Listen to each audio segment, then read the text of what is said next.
Hello guys, chicken குழம்பு எப்படி செய்யுதுன்னு பார்க்கலாமா? ஃபர்ஸ்ட் நம்ம குழம்புக்கு தேங்காய் அரைச்சிக்கலாம். தேங்காய் சின்ன சின்னதாக கட் பண்ணி எடுத்துக்கோங்க. பட்டை, கிராம்பு, 1 டேபிள் ஸ்பூன் மிளகு சேர்த்துக்கோங்க. அப்புறம் சீரகம், சோம்பு, வெங்காயம் ஆட் பண்ணிவிட்டு நல்லா அரைச்சி எடுத்துக்கோங்க. இப்போ நம்ம தேங்காய் நல்லா மையாக அரைச்சிடுச்சு. இப்போ நம்ம குழம்பு ரெடி பண்ணிடலாம். தேவையான அளவு எண்ணெய் சேர்த்துக்கோங்க. எண்ணெய் சூடானது பட்டை வகைகள் சேர்த்துக்கோங்க. அப்புறம் நறுக்கி வச்சுருக்க வெங்காயத்தை சேர்த்துக்கோங்க.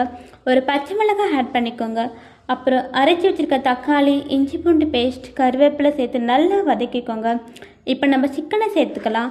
அதுக்கு தேவையான உப்பு சேர்த்து நல்லா வதக்கிக்கோங்க. 2 டேபிள் ஸ்பூன் மிளகாய்த்தூள், 1 டேபிள் ஸ்பூன் சிக்கன் மசாலா சேர்த்து நல்லா மிக்ஸ் பண்ணி விடுங்க. அப்புறம் நம்ம தண்ணியை ஆட் பண்ணிக்கலாம். இப்போ நம்ம அரைச்சி வச்சுருக்க தேங்காய் பேஸ்ட்டை சேர்த்துக்கோங்க. மூடி போட்டு ஒரு 10 நிமிஷம் கொதிக்க வைங்க. அவ்வளோதான், எட்டகாசமான சிக்கன் குழம்பு ரெடி.